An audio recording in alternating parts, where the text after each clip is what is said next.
Let me begin by saying something that may sound uncomfortable, but it needs to be said plainly. Most people are not destroyed by failure.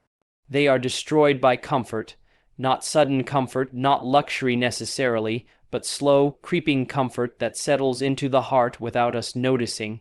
Comfort that tells you you're fine where you are. Comfort that whispers you still have time. Comfort that convinces you that average is acceptable and delay is harmless. And before you realize it, years have passed, opportunities have slipped through your fingers, and the fire that once burned inside you has been reduced to a faint memory. Comfort is dangerous precisely because it does not feel dangerous. It feels safe. It feels familiar. It feels reasonable. No one wakes up one morning and decides, "Today I will waste my life." That is not how it happens. It happens when we stop pushing ourselves, when we stop asking difficult questions, when we choose ease over effort, convenience over conviction, and pleasure over purpose. Comfort lulls the soul to sleep, and sleeping souls do not build, do not change, do not rise. Think about it. Growth has never happened in comfort. Every meaningful transformation in your life came from moments that stretched you, challenged you, and forced you to confront yourself. It was when you were uncomfortable that you learned. It was when you struggled that you matured. It was when you felt pressure that you discovered strength you didn't know you had. Yet once stability arrives, once routine sets in, we begin to negotiate with our potential. We tell ourselves we'll push later. We'll sacrifice later. We'll aim higher later. But later is a dangerous word. Later has buried more dreams than failure ever has. Comfort trains you to settle. It lowers your standards slowly, quietly. You stop expecting excellence from yourself. You start comparing downward instead of upward. You begin to justify mediocrity because others around you are doing the same. And when everyone is asleep, being asleep feels normal. But normal is not the same as right. Normal is not the same as meaningful. Normal is not the same as fulfilling the purpose you were capable of living. And here is the harsh reality. Comfort does not stay neutral. It always moves you backward. If you are not intentionally growing, you are unintentionally declining. There is no standing still. Muscles that are not used weaken. Skills that are not sharpened fade. Discipline that is not practiced disappears. And ambition that is constantly postponed eventually dies. Comfort robs you of urgency. It convinces you that tomorrow is guaranteed, that energy will always be there, that passion can be switched on whenever you decide. But life does not work that way. Look at how comfort shows up today. It shows up in distractions that eat hours without leaving substance. It shows up in routines that feel busy but produce nothing meaningful. It shows up in excuses dressed as self-care and laziness disguised as balance. Rest has its place, but rest without direction becomes stagnation. Ease without effort becomes decay. And a life built around comfort eventually becomes a life filled with regret. Many people wait for a crisis to wake them up. They wait for loss, failure, or fear to shake them. But wisdom is waking up before the crisis comes. Wisdom is recognizing the danger while things still feel fine. Because by the time discomfort is forced upon you, the cost is much higher. The opportunities are fewer. The consequences are heavier. Comfort is merciful in the beginning and merciless in the end. You are not designed to coast. You were not created to simply survive days and repeat routines until time runs out. There is something deeply human about striving, about struggling for something meaningful, about pushing beyond what feels easy. When you challenge yourself, you come alive. When you carry responsibility, you grow. When you commit to discipline, your self-respect increases. Discomfort, when chosen intentionally, is not cruelty to the self. It is kindness to your future. The question, then, is not whether comfort will come. It will. The question is whether you will obey it. whether you will let it dictate your pace, your standards, and your ceiling, or whether you will recognize it for what it is, a test of seriousness, a test of purpose, a test of whether you are willing to trade short-term ease for long-term fulfillment. If you want change, comfort cannot be your priority. If you want growth, comfort cannot be your guide. And if you want to look back at your life without regret, comfort cannot be your master. Wake up now, before comfort convinces you to sleep through the life you were meant to live. Let us be honest with ourselves for a moment, because honesty is the beginning of awakening. We are living in an age where distraction is no longer occasional, it is constant. It surrounds us, follows us, and competes for our attention from the moment we open our eyes until the moment we fall asleep. And the most dangerous thing about it is not that it wastes our time, but that it numbs our awareness. Distraction does not announce itself as an enemy. It presents itself as harmless entertainment, as background noise, as a way to relax. But slowly, quietly, it trains the mind to avoid stillness, to fear silence, and to resist focus. Distraction today functions like an addiction. It delivers quick stimulation with no substance, instant gratification with no fulfillment. Each swipe, each notification, each video gives a small rush and then leaves behind emptiness, pushing us to seek the next hit. Over time, this constant cycle weakens the ability to concentrate, reflect, and think deeply. The mind becomes restless, impatient, unable to sit with discomfort or complexity, and a distracted mind is easily controlled, easily misled, and easily wasted. What makes this even more alarming is that many people believe they are productive when in reality they are merely busy.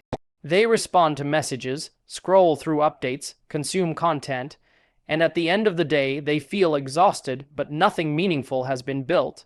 Distraction creates the illusion of engagement while stealing the reality of progress. You feel like you've done something, yet you are no closer to your goals, no stronger in character, no clearer in purpose. And here is the truth we often avoid. Whatever controls your attention controls your direction. Your life will move in the direction of whatever you give the most focus to. If your attention is scattered, your life will be scattered. If your focus is shallow, your growth will be shallow. Great achievements, meaningful change, and deep fulfillment have never been produced by fragmented minds. They require presence, they require intention, they require the ability to sit with difficulty and push through boredom without escaping into noise. Distraction also weakens resolve. When the mind is constantly overstimulated, discipline becomes painful. Hard work feels unbearable, silence feels uncomfortable, reflection feels threatening, so we escape again and again into whatever is easiest. And slowly, we train ourselves to avoid effort. We become people who quit mentally before we even begin physically. We start projects with enthusiasm and abandon them when the excitement fades. We replace commitment with consumption and action with observation. Notice how distraction keeps people reacting instead of leading. Always responding, never directing. Always consuming opinions, never forming convictions. Always watching others live while postponing their own lives. And the tragedy is not that opportunities disappear. It is that people no longer have the focus to recognize them when they appear. A distracted person misses signs, ignores warnings, and overlooks moments that required attention. There was a time when silence was normal, when boredom forced creativity, when waiting created patience. Today, boredom is treated like an emergency that must be eliminated instantly. But boredom was never the enemy. Boredom is often the doorway to thought, to planning, to self-awareness. When we eliminate every quiet moment, we eliminate the space where growth begins. Without silence, there is no reflection. Without reflection, there is no direction, and this is why distraction is so dangerous. It steals your future without you noticing. You do not see the damage immediately. You just feel tired, unfocused, unmotivated. You feel like something is off, but you can't name it. And so you distract yourself even more to avoid that discomfort. But that discomfort is a signal. It is the mind and soul asking for depth, for meaning, for intentional living. Breaking free from distraction is not about abandoning technology or isolating yourself from the world. It is about reclaiming control. It is about deciding that your attention is valuable and will not be given away cheaply. It is about setting boundaries where none existed before. Choosing focus over frenzy, depth over noise, purpose over pleasure, because once you regain focus, everything changes. Effort becomes manageable. Discipline becomes possible. Goals become clearer, and life begins to feel directed instead of chaotic. Focus brings dignity back to your time. It allows you to invest energy where it matters instead of scattering it everywhere. If you want to change your life, you must first protect your attention, because a distracted mind cannot build a meaningful future. Take back your focus before distraction decides your destiny for you. There is a truth so obvious that we rarely stop to let it sink in, and yet it shapes every regret we carry later in life. Time is the only resource you will never recover. Money can be lost and earned again. Status can rise and fall. Even health, to a degree, can sometimes be restored. But time, once it passes, it is sealed. It does not negotiate, it does not return, and it does not care how much you wish you had used it differently.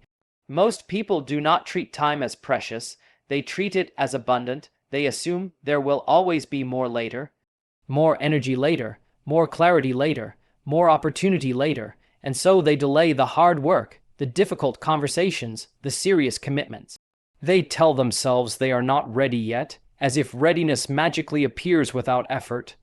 But readiness is built, not awaited, and every delay comes at a cost that is usually invisible in the moment. Time does not disappear dramatically.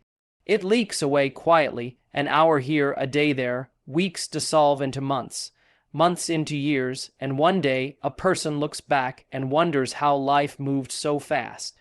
The painful realization is not that time passed quickly, but that so much of it passed unused, uninvested, unclaimed. What makes this even more sobering is that time treats everyone equally. It does not favor the rich over the poor, the intelligent over the simple, the motivated over the lazy. Everyone is given the same 24 hours. The difference is not how much time people have, but how seriously they take it. Some people treat time like a currency to be invested wisely. Others treat it like spare change to be wasted without thought. And the outcomes of their lives reflect that difference clearly. We often underestimate how powerful small, consistent uses of time can be. People imagine that change requires massive, dramatic actions. But life is not changed in moments of intensity as much as it is shaped by habits repeated quietly over long periods. 1 hour a day, used intentionally, can transform a skill, a mindset, or a future. 1 hour a day, wasted consistently, can quietly erode potential beyond repair. The danger is that you do not feel the damage immediately. Time delays the consequences, which makes neglect feel harmless. Another deception is believing that time will wait until life feels stable, until things slow down, until responsibilities lessen. But life does not become simpler with time, it becomes heavier, more obligations, more distractions, more demands. If you do not learn to honor time now, you will not suddenly learn to do so later. Discipline does not appear when life becomes easier. Discipline is what allows you to survive when life becomes harder. And here is something we must confront honestly.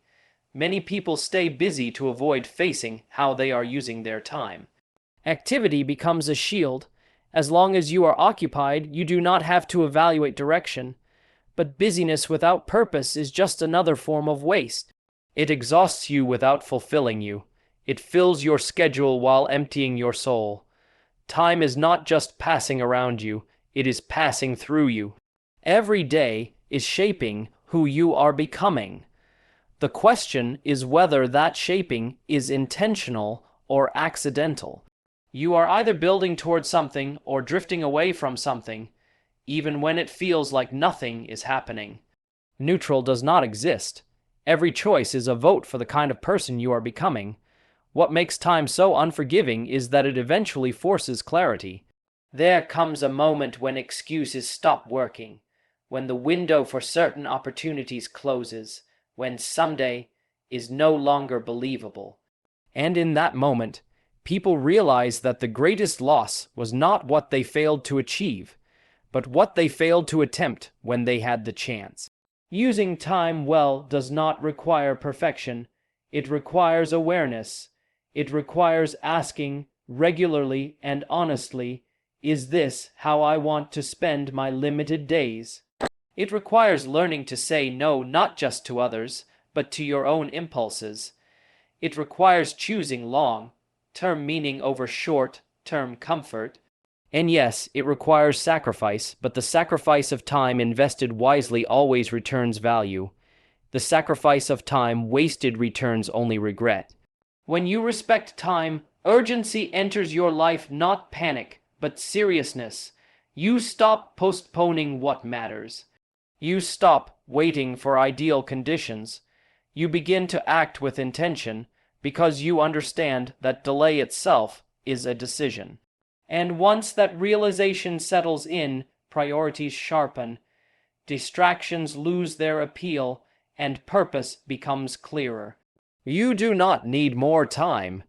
You need to wake up to the value of the time you already have. Use it now, before it becomes the thing you wish you had protected. There is a belief many people carry that quietly holds them back, and it sounds reasonable on the surface, but it is deeply misleading. The belief is this: once I feel motivated, then I'll start. Once the inspiration hits, once the energy appears, once the mood is right, then effort will come naturally. But life does not work that way. Motivation is not a prerequisite for action. It is a byproduct of it. Waiting to feel ready is one of the most effective ways to remain exactly where you are. Motivation is unreliable. It rises and falls with emotions, circumstances, sleep, stress, and mood. If your progress depends on motivation, then your growth will always be inconsistent. The people who actually change their lives are not the ones who feel inspired every day. They are the ones who act even when inspiration is absent. They move when it feels heavy. They work when it feels dull. They show up when nothing inside them feels excited to do so. This is where many people get stuck. They confuse feelings with commitment. They assume that if something truly mattered, it would always feel good to pursue it. But the truth is, the most meaningful things in life often feel difficult before they feel rewarding. Building discipline, improving character, strengthening skills, none of these feel motivating at the beginning. They feel awkward, uncomfortable, sometimes even pointless, and that is exactly where most people stop. Action is what creates clarity. Action is what creates momentum. Once you take the first step, something changes internally. Confidence begins to form. Energy follows movement. Motivation grows as progress becomes visible. But none of that can happen if you remain stationary, waiting for a feeling that may never arrive. Feelings follow behavior far more often than behavior follows feelings. Consider how this applies to every area of life. No one wakes up excited about difficult conversations, but avoiding them creates long-term damage. No one feels motivated to build discipline, but avoiding discipline creates long-term weakness. No one feels energized about starting from zero, but avoiding beginnings guarantees stagnation. Growth begins when you act without emotional permission. This is why consistency matters more than intensity. Intensity burns hot and fast, then fades. Consistency builds slowly, quietly, and lasts. Small actions repeated regularly outperform bursts of motivation every time. The person who does a little on the days they don't feel like it will surpass the person who only acts when they feel inspired. Discipline compounds, motivation evaporates, and here is the deeper issue. Waiting for motivation is often a form of fear. Fear of failing, fear of being uncomfortable, fear of discovering limits. So we delay. We tell ourselves we are preparing, when in reality we are postponing. But preparation without action is just disguised avoidance. You do not prepare your way into progress, you move your way into it. There is also a cost to repeatedly breaking promises to yourself. Every time you say, "I'll start tomorrow," and you don't, something inside you weakens. Self-trust erodes, confidence drops, and eventually, even when opportunities arise, you hesitate because you no longer believe yourself capable of following through. Discipline, on the other hand, rebuilds self-respect. Each time you act despite resistance, you send yourself a message: I can be trusted. I do what I say, and that identity is powerful. This does not mean ignoring rest or pushing beyond wisdom. It means understanding the difference between listening to your body and obeying your comfort. Rest is intentional. Comfort is persuasive. Rest prepares you to return stronger. Comfort convinces you not to return at all. Discipline knows when to pause, but it never forgets the direction it is moving in. Those who lock in are not extraordinary people. They are ordinary people who stopped negotiating with their excuses. They decided that action would no longer depend on mood. They removed the daily debate from their lives. They made certain behaviors non-negotiable, and in doing so, they unlocked momentum that others keep waiting for. If you want your life to change, you cannot wait to feel different first. You must act differently first. Movement creates motivation. Effort creates energy. Commitment creates clarity. Start before you feel ready, because readiness is built by those who begin anyway. There comes a moment in every person's life when growth demands something uncomfortable, something many resist with every excuse available. That moment is when accountability replaces blame. As long as blame has a place to hide, change will always be delayed. Because blame is easy, it protects the ego, it softens responsibility, it allows a person to explain failure without confronting themselves. Accountability, on the other hand, strips away illusions. It forces honesty, and honesty is painful before it is powerful.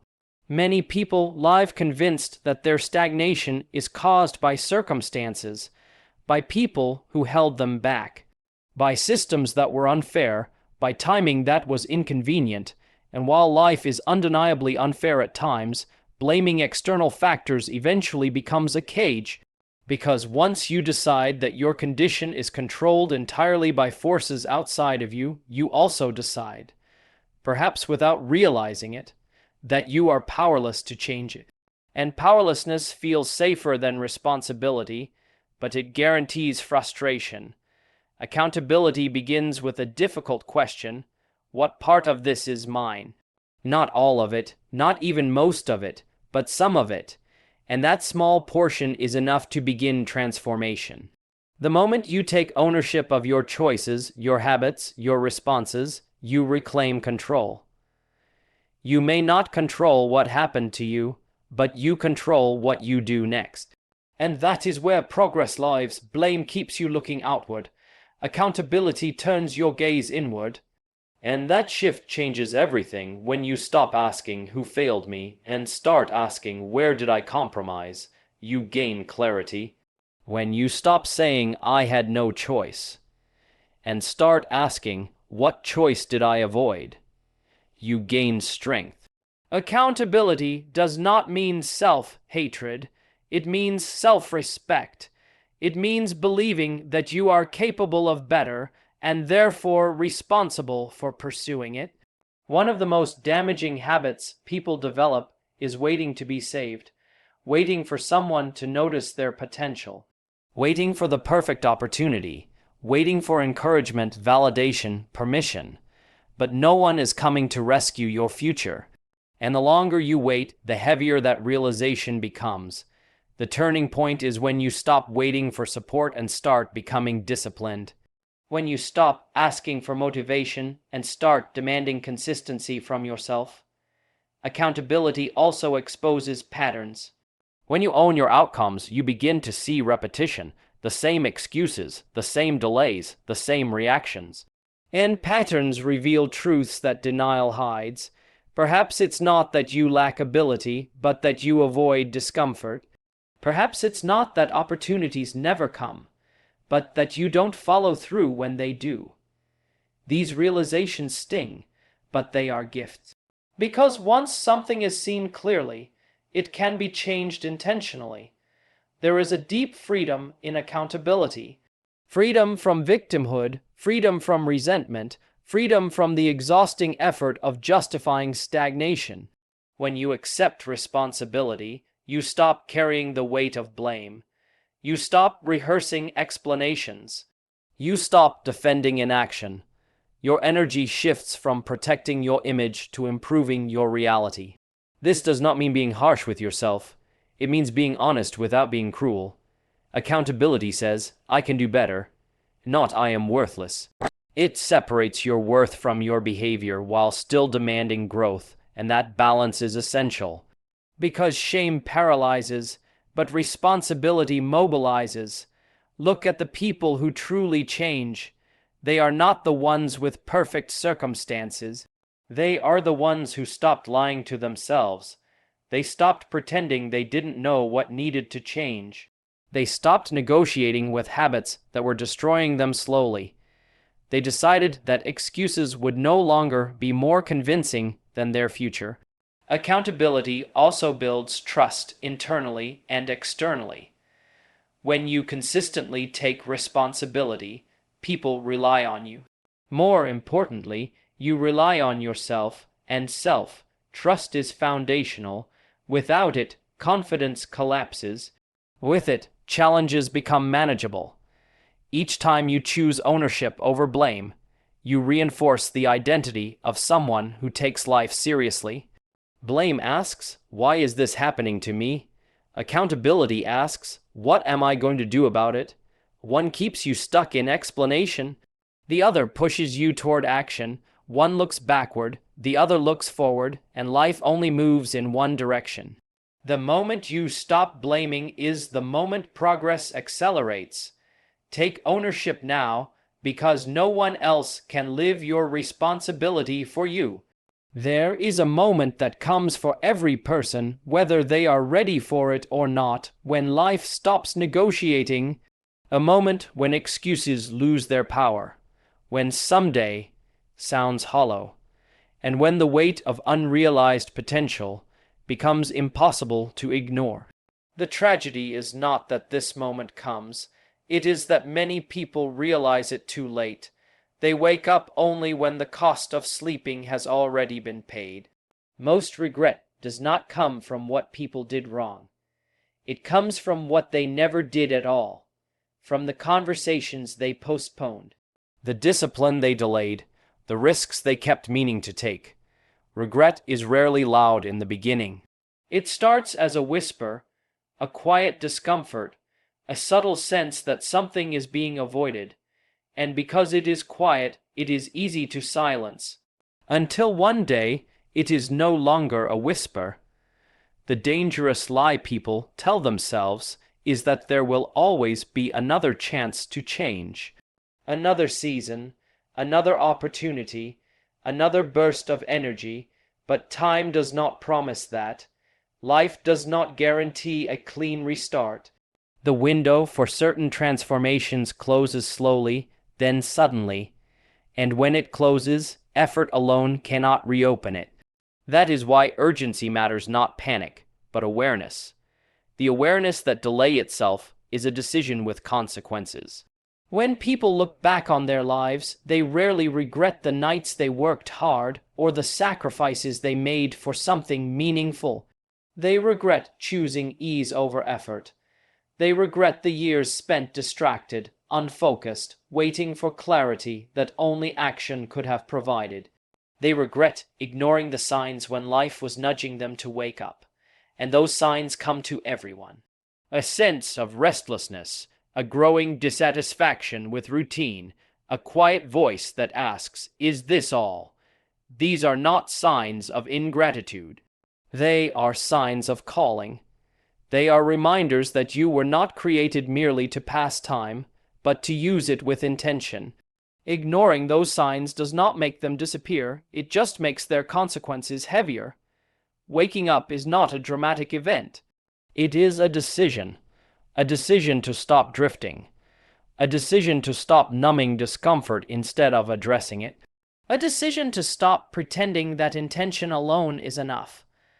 Awakening happens when you accept that your future will be shaped not by what you hope to do, but by what you consistently choose to do. Many people confuse awareness with action. They know what needs to change, they understand their weaknesses. They can articulate their goals, but knowing is not enough. Awareness without execution becomes a form of self-deception.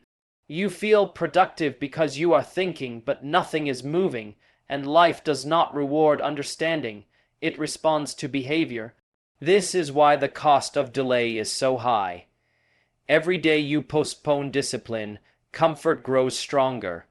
Every day you avoid responsibility, avoidance becomes a habit. Every day you wait for the perfect moment, the imperfect present slips away. Momentum does not build itself. It must be created, and creation always demands discomfort first. There is also a moment when people realize that no one else is coming to push them.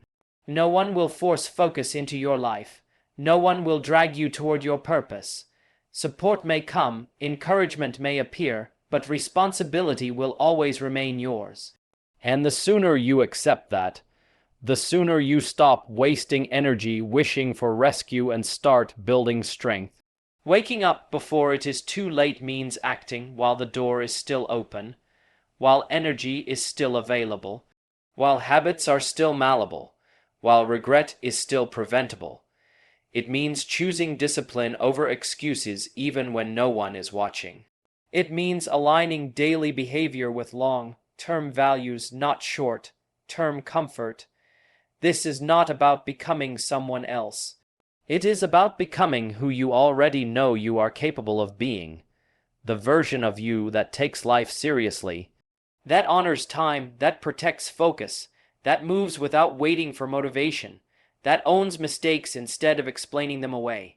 That version does not appear suddenly in the future. That version is built through decisions made now. Life does not punish people for failing. It punishes people for refusing to begin. And the longer beginning is delayed, the harder it becomes to start. But the moment you decide to wake up, truly wake up, momentum shifts, clarity follows, strength grows, and direction returns. Do not wait for regret to teach you what discipline can teach you now. Wake up before it's too late.